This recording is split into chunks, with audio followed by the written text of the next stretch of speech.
Welcome to the Pacey Performance Podcast. Today, I'm speaking with founder and Chief Scientific Officer at Inside Tracker, Gil Blander.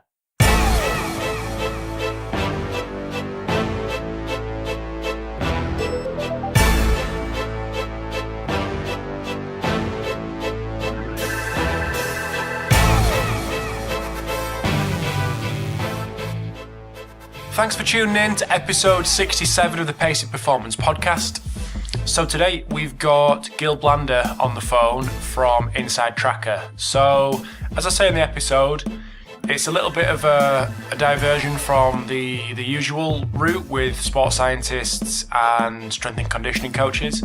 But I think it was a really good opportunity to speak to Gil just regarding blood and the importance of tracking it, and how Inside Tracker go about that as a business. So Gil's got a really interesting story, and I thank Carl Valle for putting me onto him. So I heard a lot of good things about Gil, and it definitely lived up to expectation in this episode. So that's it for the introduction, really. But a massive thanks again to Vald Performance, makers of the Nord board, for sponsoring the podcast episode today. So they are launching today or tomorrow, so pretty much this week, which is 14th and 15th of January. So if you are interested in getting to know more about the Nord board, they've been very active on Twitter recently, obviously with the launch coming up. A lot of kind of big players in the game saying they're going to invest in a Nord board because they've been using it or they've heard good things. So check them out on Twitter. And if you are interested in inquiring about a Nord board, you can go to valdperformance.com. So that's VALD performance.com. Just drop them an email and they'll fire you some information, some quotes over if that's what you're interested in. Also follow the professors, the doctors who are behind the Nord board. Again, if you go to valdperformance.com, all the kind of background information about the product is on there. So enjoy the chat with Gil. It's a really good episode. I'd really enjoy your feedback. Appreciate your feedback. Obviously, with it being a slightly different route to the normal sports scientist, strength and conditioning coach. So enjoy episode 67, and I'll speak to you soon.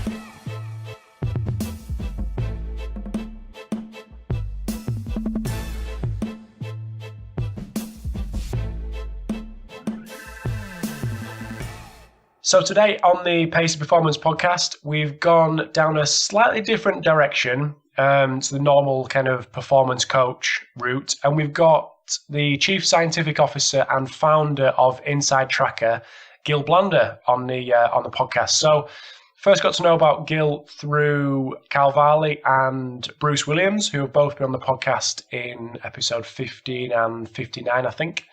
So firstly, just want to welcome Gil to the podcast and thank him for his time on a Monday afternoon, just after New Year. So welcome to the podcast, Gil.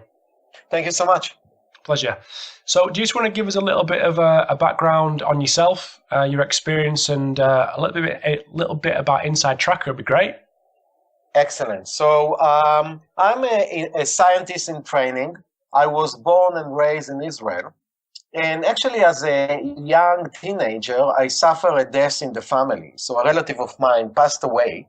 And instead of being sad about her, I was sad about myself, because at that time I realized that I'm not immortal anymore.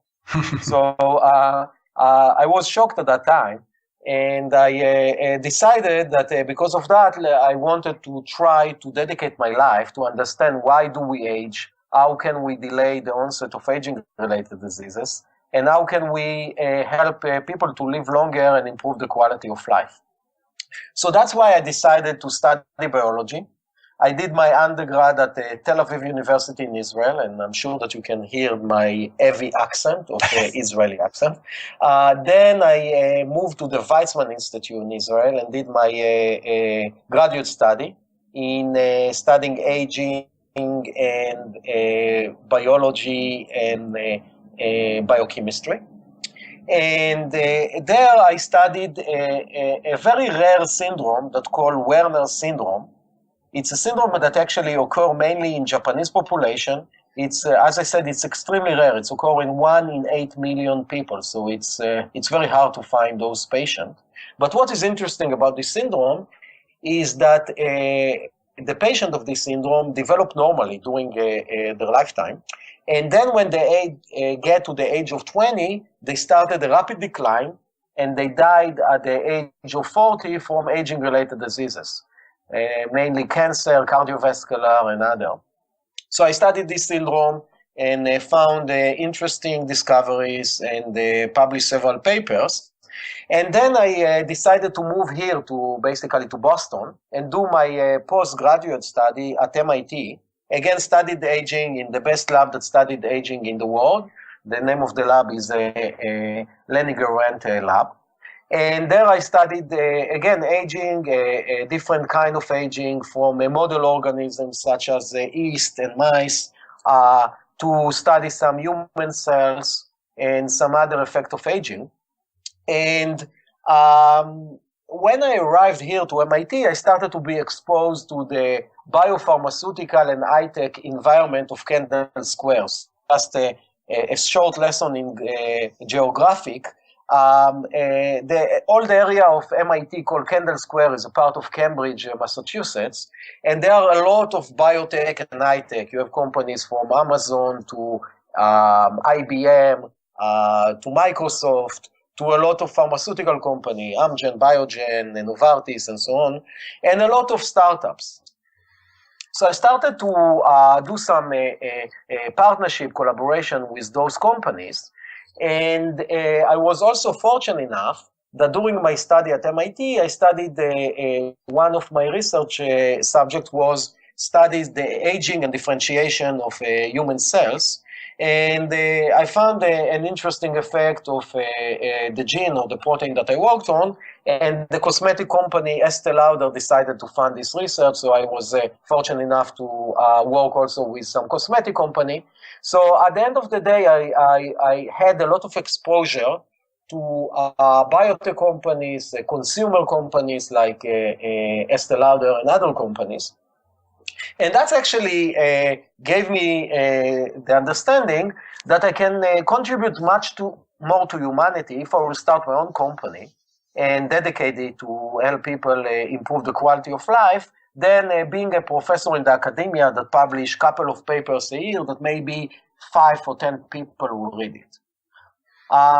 So after spending 5 years at MIT, I decided to move to the industry. And the reason for that was that I understood that I don't know enough about the industry, so I cannot start my company immediately. I need to work a few years in the industry to understand the industry. And I decided to work in a small company that's doing system biology. So again, I need to give you a short background about system biology. So in contrast to a normal biology lab that studies a specific protein and look at it all over, let's assume lab that studies testosterone, the scientists in the lab know every amino, maybe not testosterone, but other genes or protein like, let's say, gene that's called P53 or other, you know any amino acid, you know any nucleic acid, you know any modification. I decided to try and study everything. So the change of a whole genome or whole proteome. So instead of looking at one protein, let's look at all the 30,000 protein. Instead of looking at one gene, let's look at 30,000 genes and try to understand what's happening there. So that's what the company that I joined to did, and the company did some consulting to big pharmaceutical companies. And at the after hours, I decided to use the technology that I have to look at the whole genome using system biology to study a phenomena that called caloric restriction.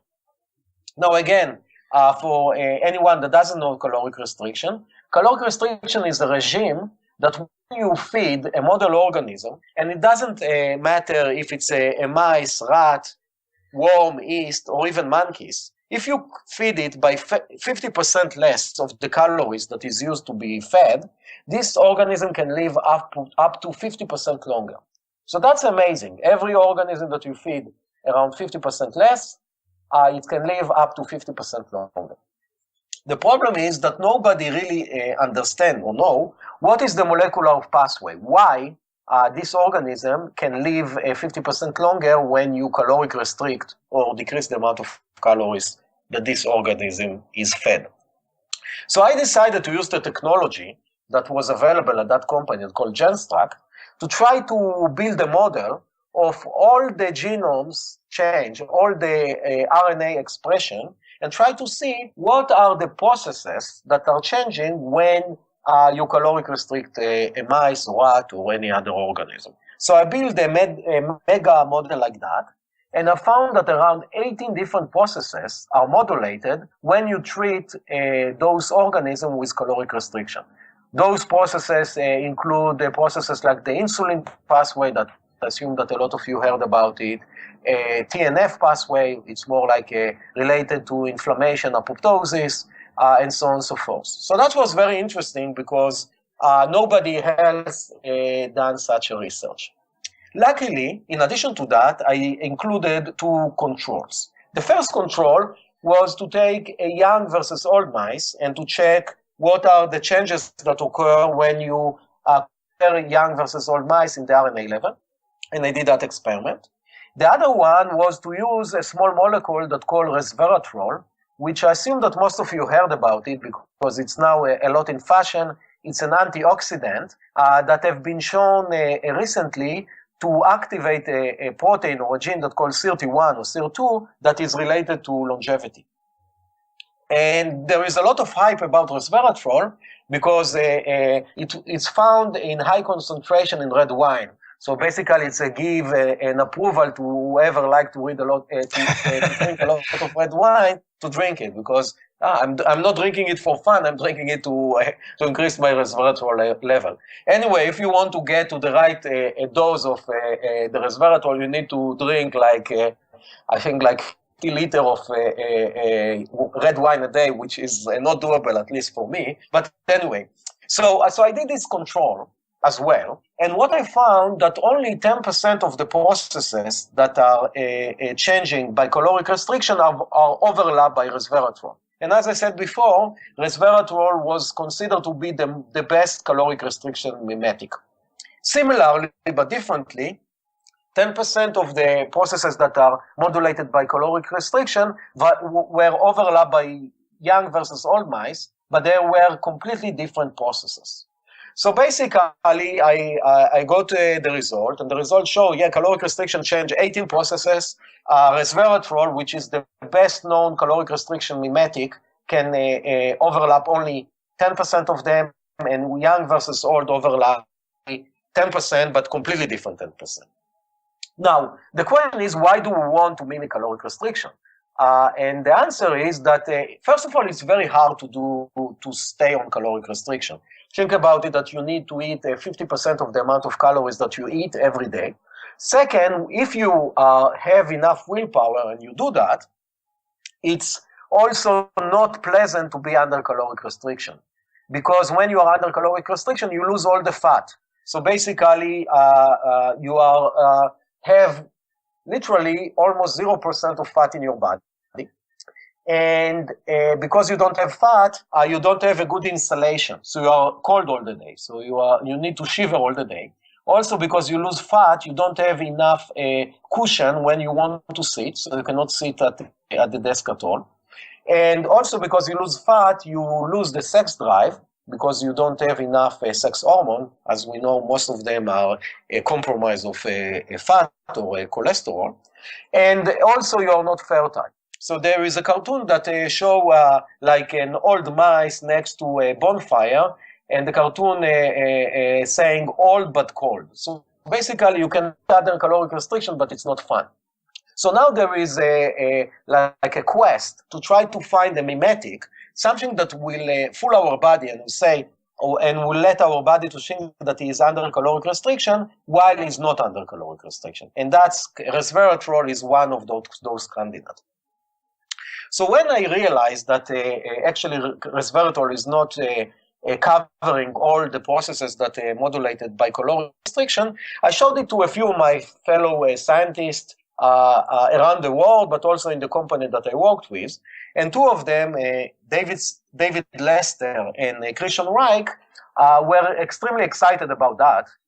And when we discuss it, we show that it's really fascinating what I found, because that showed that even the best mimetic of caloric restriction cannot do what caloric restriction is doing. So that means that we need to find a combination. We need to add more and more small molecules in order to mimic caloric restriction and then fool our body and allow us to live longer, improve our performance, and maybe allow us to play basketball at the NBA until the age of 60, which is great.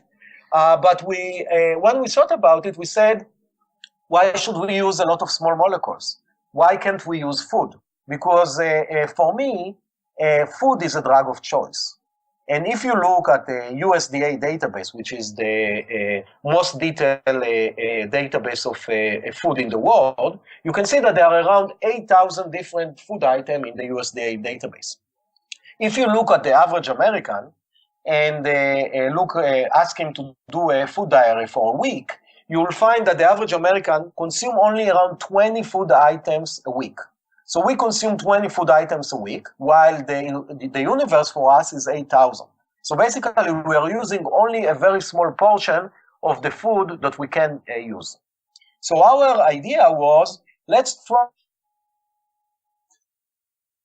Sorry, Gil, I seem to have lost you there. You're just talking about the average American's diet with 20 items per week out of a possible 8,000?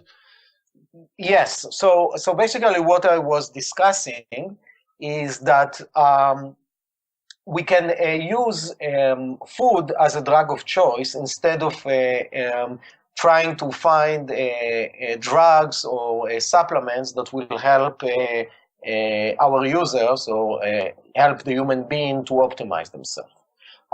So we, based on that, we also were looking for a way to understand what's happening or what are the issues that each user, each person have. And we decided to look for a marker that will mark for us what is the situation of each person. What are the issues that each person is suffering right now? Because it's very important to know what's happening with you right now and not yesterday or tomorrow.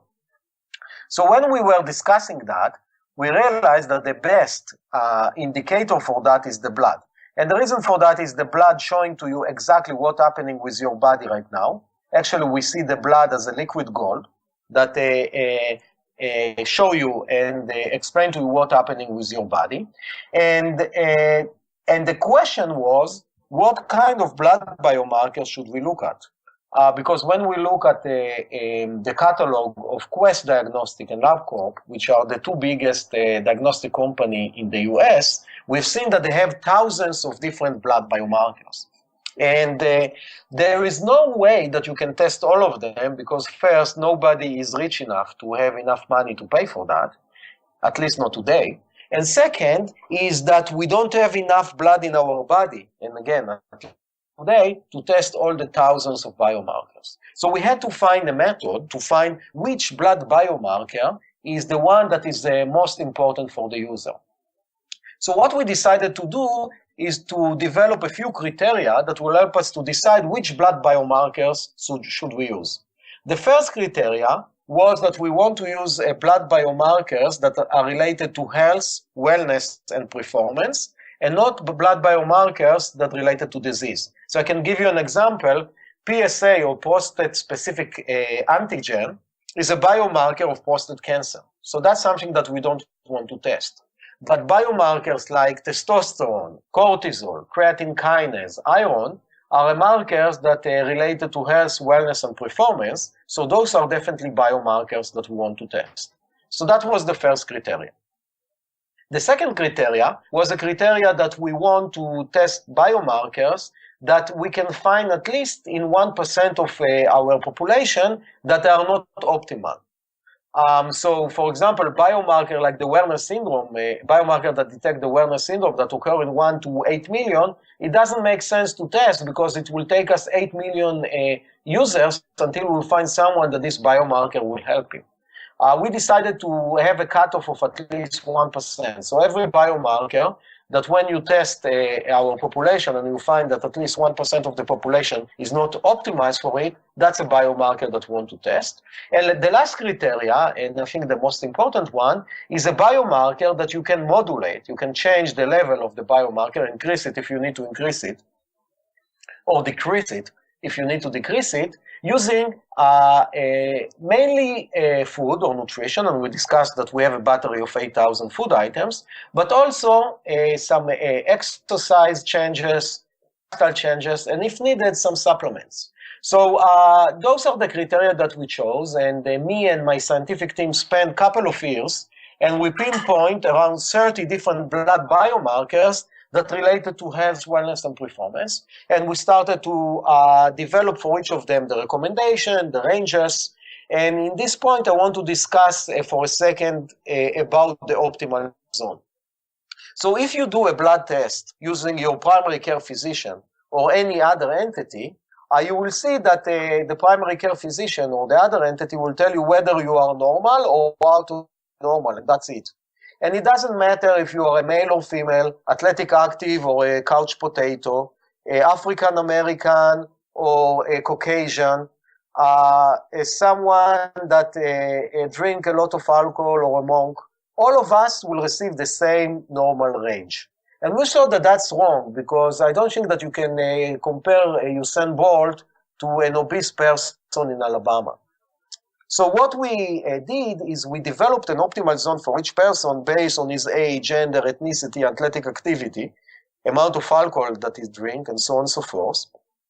And we develop it based on data from a peer-reviewed scientific publication that show us what is the optimal range that a specific person should be at, and also from a mega database that we developed that have hundreds of thousands of people related to a biomarker level, so we can basically pinpoint what is the optimal zone for a specific person. Then if this person is above or below the optimal zone, we'll supply him a recommendation what he should do in order to bring himself into his optimal zone. So sorry about the long poem, but that's the background about me and Instant Tracker. No worries, no worries. So do you just want to tell us about the journey of someone who, or an athlete, or someone general population, comes to Inside Tracker and how they go through the process of getting that recommendation out the other side? Yes, sure. So currently we have an agreement with labs in the US and Canada. So basically everyone in the United States or Canada can come to the website, order a blood test, and then we have a battery of clinics that he can take the blood test that he ordered. They will do the blood test and then send the result to us. And then within a day or two, it will run via our sophisticated algorithm and give him, show him where is he standing with each biomarker, whether the biomarker is optimal, above or below the optimal range. And then if it's not optimal, it will give him some recommendation what kind of food he should eat more, what kind of exercise he should do or change the exercise, lifestyle changes, and supplements if he need to. Also, we have a few additional solutions. One is the nutrition page that show you an option of around 20 food items that will help you to optimize a specific biomarker. We have the food basket page that help you to develop a daily menu that will help you to optimize all the biomarkers that are not optimized. And we have a few other solutions, including a solution for teams or for coaches, that basically they have what we call a coach dashboard that they can monitor and manage between 2 athletes to hundreds of athletes, and they can there apply for him the right nutrition that's good for him, but also nutrition that is this athlete like to eat, so the coach can look at our recommendation and refine it more based on his belief and based on what he knows about the athletes. So we have a lot of solutions both for coaches and for athletes that like to do it by themselves. So is there a similar company in Europe, Gil, or people able to ship their stuff to you, their blood to you? Yes, so that's a very good question. So in Europe, we have, or any other place in the world, including Australia, what you can do is the following. You can either buy from us an home kit. So we'll send you an home kit that can test up to 6 blood biomarkers. And you will prick your finger, drop a few drops of blood, and mail it back to us. Or alternatively, we have a solution that we call do-it-yourself, that basically what you do, you need to find or extract the blood by yourself, not by yourself literally, but ask a physician or someone else to get the blood test, and then you upload it into our platform, and we'll give you all the recommendation and the ranges and all of that on our website. But unfortunately, we don't have an agreement with labs in Europe and Australia yet. Mm-hmm. Cool, interesting. So is that something that's going to be in the pipeline, or is that kind of grand plan, or is that strictly US and Canada at the minute? No, it is. We have anecdotal one lab in the Netherlands that are using Instant Tracker and selling it. We have one place in one small country like Singapore that's using it. And we are in discussion with a lot of different entities in Europe and in Australia that are interested to do that. But I assume that it will take some time because to close the deals with the labs and all the operation is not easy. And that's something that will take some time. Mm-hmm. Cool. So we spoke before we went on air about inner age. Yes. Do you just want to talk to us about what it is and why we should be bothered about it? Yes, so Inner Age is a solution that I developed together with the team at Instant Tracker because of my fascinating for longevity. I just want to mention that in our company we have two very close scientific advisors. One of them is Larry Nigarente from MIT that actually I did the postdoc doctoral fellow at his lab, and he is the leading and the founding scientist that started the modern study of aging. And another one is David Sinclair from Harvard Medical School, that also one of the top 5 scientists that's studying aging. And he was nominated by Time magazine a few years ago as one of the 100 most influential people in the world, based on his research on aging. And together we were trying to find what are the biomarkers that can show us the most information about where are you standing during your aging endeavor, whether you are younger than your age or older than your age. So we look at hundreds of biomarkers, and after more than a year of research, we pinpoint on 5 different blood biomarkers, and the biomarkers are glucose, testosterone, which I'm sure that everyone that is athletic active knows about it. CRP is a marker of inflammation. Vitamin D, I'm also sure that everyone heard about it. And ALT is a marker of liver function. So all of those 5 blood biomarkers are strongly related to aging, and we found a lot of data in the scientific literature that show that based on the level of each of those biomarkers, we can know whether this biomarker make you older or younger than your chronological age. So we develop an algorithm for each of them that calculate what is the effect of each of those biomarkers related to your longevity. And then we combine all of them together to one number that we call inner age. And this number basically can show you whether you are your inner age is older than your chronological age or inner age is younger of your chronological age. And also give you 5 foods that we call focus foods that will help you to optimize all of those biomarkers that are making you to be older than your age, because those foods are nutrient dense with a nutrient that will help you to optimize all of those biomarkers at once. So basically you have 5 foods that if you will eat them more, try to eat them every day, it will help you to make your inner age younger. Now we developed this solution more for what we call the gain population. So people that would like to live longer and improve the quality of life, and less for the athletic active population. But surprisingly, every team and every professional athletes that we are using in Instant Tracker are really excited about inner age, because they are saying that it's a very good indicator for them whether they are going to the right direction or not. And also for them is less about how long I'm going to live and more, how can I play another season? How can I play at the fourth quarter or the second half? How can I play better at the postseason? So we see that I would say at least 95% of our professional users are using Inner Age and are trying to beat the Inner Age because they are a competitor and they want to be as younger as possible. So it was a surprise for me, but currently Inner Age is a very good tool for our professional athletes and the athletic active population, which I haven't envisioned when I launched it. Mm-hmm. Cool.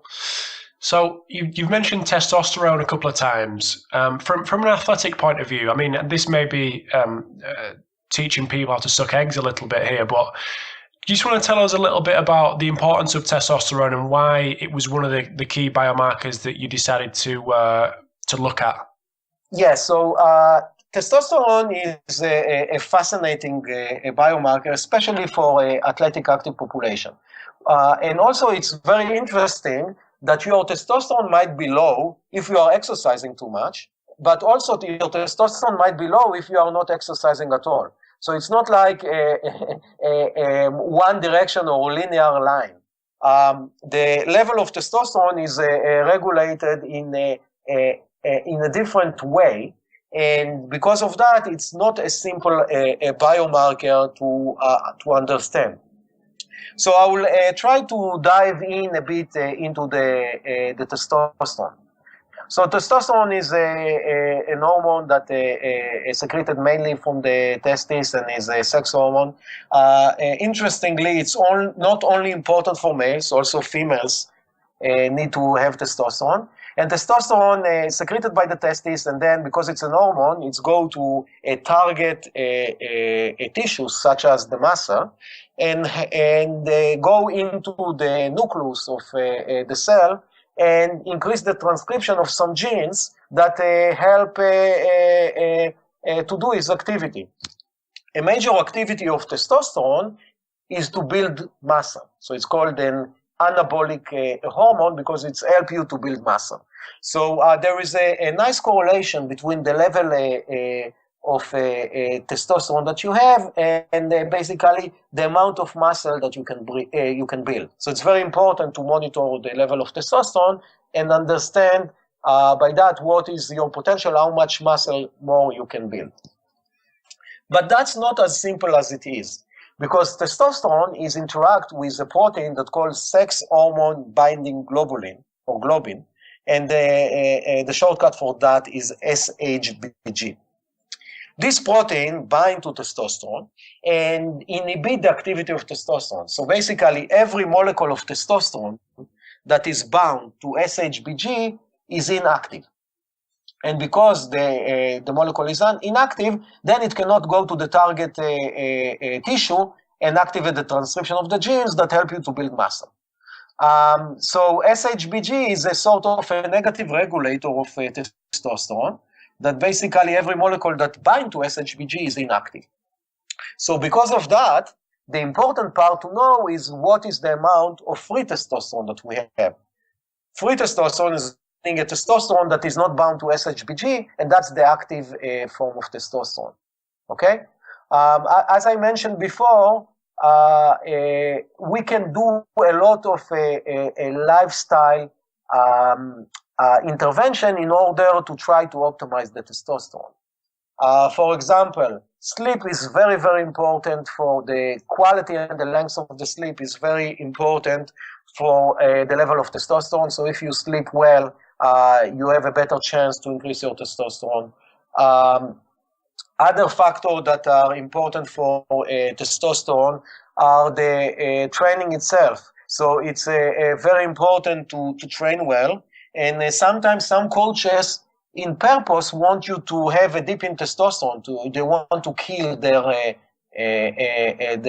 athletes, to let them train very hard in order to have a dip in testosterone and later on have an increase of that. But if you are doing it chronically and you are over-exercised, your testosterone tend to dip, and then it's pretty hard to recover. Also, there are some other training that regime that can help you to optimize testosterone. And again, it's depend on other criteria like your nutrition, your activity, your sleep. So high intensity interval training have been shown in some instance to optimize the testosterone level.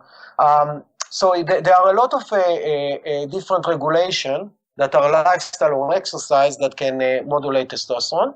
Interestingly, there are also some nutrition intervention that can help you to modulate or improve testosterone. And for example, food that high with a specific micronutrient can help you to optimize testosterone. There are also other interventions related to nutrition that can help you to try to decrease the level of sex hormone binding globulin, and by that increase the free testosterone. So there are a lot of different interventions that can help you to optimize your testosterone. What is unique about Inside Tracker, that we have literally hundreds of different recommendations related to testosterone, but we are showing the right recommendation to the right person based on the kind of athletic activity that he's doing, based on his age and gender. Males are different than females, based on other biomarkers that are not optimized, and we're giving him the right intervention that is good for him. Just a small anecdote, there are a lot of papers that actually showing that a single guy have a much higher testosterone than someone that dating a lady, and someone that dating a lady have a higher testosterone than someone that married, and someone that married with kids have even lower amount of testosterone on average than someone that is just married. And if you look at the evolution, it makes a lot of sense, because the major role of testosterone in evolution is to produce kids. And when you are single, evolution wants you to make kids. When you already dating, you are closer to the mate, so it's easier. When you already married, it's much closer. And when you have kids, you did what you have been programmed to do, so it's much less important. So that's an interesting anecdote. Another interesting anecdote is that the level of testosterone tend to dip by 1 to 2% a year on average. So basically, you shouldn't expect to have the same level of testosterone if you are a 20 years old athlete or you are a 40 years old athlete. Someone that is a 40 years old, on average, should have a lower amount of testosterone than someone that is a 20 years old. Are you single, Gil? No, I'm married with kids. So but actually, my testosterone is not too bad. Good. Luckily. That set me right up then. That just set me up. So we discussed earlier about the role of cortisol, or you discussed the role of cortisol. Yes. Do you just want to just explain the role specifically and how it then interacts with testosterone? Yeah, sure. So cortisol is the stress hormone, and it's produced by the adrenal gland. And the role of cortisol, again, sorry that I'm going to evolution, but the role of cortisol was that when a bear is hunting you, you will have enough energy to climb on a tree and run away from the bear. Okay? So it's basically give you a pulse of energy that will allow you to survive. Now, in today's environment, we have a lot of stress. You have a stress at work, you have a stress that you lost a game, you have a stress that you are in the playoff, and each kind of stress increase the cortisol. Increased cortisol for a short while is good. The problem is that when you have a chronic increase in cortisol, because what cortisol is doing, if you look at the molecular level, is helping the body to produce energy. And part of it is that producing energy from a protein. So basically, when you have a chronic high level of cortisol, that means that you break more proteins. And as all of us know, protein or muscles are built from proteins. So when you have a chronic level of cortisol or high stress, your body will tend to break the muscle and use it to produce energy. And that's why cortisol is called as the a catabolic hormone, basically breaking muscle, while testosterone called the anabolic hormone, which say that is building muscle. So we develop a ratio of testosterone to cortisol to basically find whether currently you are building muscle more than breaking muscle, and what is the status of your ratio between building and breaking muscles. Cool, interesting. So for someone that's in season, that's a team sport player just making this person up, what kind of ratio would you expect to see between the two? So we developed. The short answer is that this ratio is not easy to do by yourself, because it's you need to make somehow to look at the numbers and make the right adjustment. What we did, we developed a ratio that go from 0 to 100, basically make it simpler to understand. Because if you look at the scientific literature, you might see 1.2 or 1.5, and then you say, okay, what does it mean? So we decided to make it from 0 to 100. And what we see that athletes that are the ratio is above 66 or 0.66, basically 66% going more for the testosterone than the cortisol, they are in a good situation. If you are lower than that, you are in a bit less good situation. So that's what we see. The good news is there are a lot of intervention that you can do in order to optimize both the testosterone and cortisol. Some of them are nutrition. A lot of them related to rest, recovery, and sleep. So rest, recovery, and sleep is extremely crucial for improving both testosterone and the cortisol. And some other are related to some training and other interventions. Mm-hmm.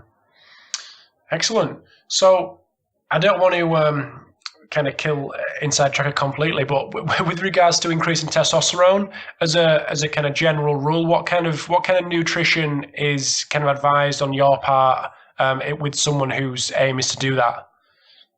Yeah, so we recommend to increase the amount of magnesium that you have in your diet, or even some supplementation with that. There are some other research that show that increase the amount of zinc and vitamin D have been shown to optimize that. But I want to say that the effect of the nutrition is minor related to the effect of rest, recovery, and maybe change on the training schedule. So nutrition for testosterone and also for cortisol is not the major intervention. Nutrition is a major intervention for markers like iron that is very important for transfer the oxygen from the lungs to the muscle. So change your diet, eat more food that high with iron is very beneficial there. Also to optimize vitamins and minerals such as vitamin D and vitamin B12. Nutrition is important. Even so that for vitamin B12, for vitamin D, it's not very easy to increase it by nutrition. And a lot of us, including you and me, are living in states that are not having a lot of sun, and especially now in the winter. We haven't seen it. We haven't seen it since July, Gil. Poor you. So for some of them, unfortunately or fortunately, we need to take supplement, and vitamin D is a great example for that. When you look at our database, you can see that around 80% of our users have too little amount of vitamin D. And even someone that lives in Florida might have a low vitamin D. And the reason for that, if you look at that, most of us, even when we are training indoor. And the fluorescent light doesn't give us the vitamin D. The vitamin D comes from the UV light of the sun. Now, even if you are training outside and you are outside for a long time, most of us are applying sunscreen, and sunscreen block the absorption of the UV light. So basically, even if you are outside for a long time and you apply sunscreen, you won't get enough vitamin D. More than that, if you have a dark skin, so if you look at someone that is African American versus someone that have a very light skin, for an African American, will take 10 times longer exposure to the sun to receive the same amount of vitamin D or to produce the same amount of vitamin D than someone that have a very light skin. Now you need to remember that also there is the relationship to skin cancer. So you don't want to be too much under the sun because you don't want to get some skin cancer. So I think that for vitamin D, the easiest and the most powerful solution is taking a vitamin D supplementation. Very interesting. Lots to think about for a white, ginger-haired person living in England. So you've got, back on Inside Tracker, you've got a blog as well that's got plenty of great information on there. But where can people keep up to date with what Inside Tracker's got going on and what you've got going on? Yeah, so as you said, we have a blog that it's pretty active, and we have a very good writers that write about nutrition, performance, athletic activity, and also some cool supplements that we research and we found that are actually pretty effective. So the blog is definitely a place that you can visit. We also have a nice following on Facebook and Twitter and Instagram, so you can follow us there. And you can also subscribe to our blog to receive it whenever it's going out. And actually, we're trying to not to have too many blogs, so we have only 2 blogs a week. And we're trying to make them very strong and scientific and having a reference for each of the data that we are showing in order to allow our reader to evaluate them by themselves and be sure that the data that we are showing to them is the real data. Interesting. Excellent. Well, I really appreciate your time, Gil. I'm going to let you go. But thanks again. And thank you so much. We'll keep in touch. I'll put all the links on the site so people can jump on there and check out what you guys are doing. Okay, so, thank you so much. Thanks again, mate. Speak to you soon. Bye. Bye-bye. Thanks for tuning in to episode 67 of the Pacey Performance Podcast. So I hope you enjoyed the chat with Gil. I know it was a bit off-piste with regards to the normal guys we've had on, but I know Gil did a great job, and I'm sure it sparked some thoughts for all the guys that have listened so far. So again, thanks for your support, and thanks for the support of Valle Performance, the makers of the NordBoard. So if you are interested in getting to know more about the NordBoard and the product itself and the guys behind it, get to valdperformance.com. So that's VALD performance.com. So like I said, recently I've got some great episodes, great guests coming up over the next couple of weeks, so keep checking back to paceyperformance.co.uk, and you can get all the links that were mentioned in the podcast over at paceyperformance.co.uk/67. So thanks for tuning in again, thanks for your support.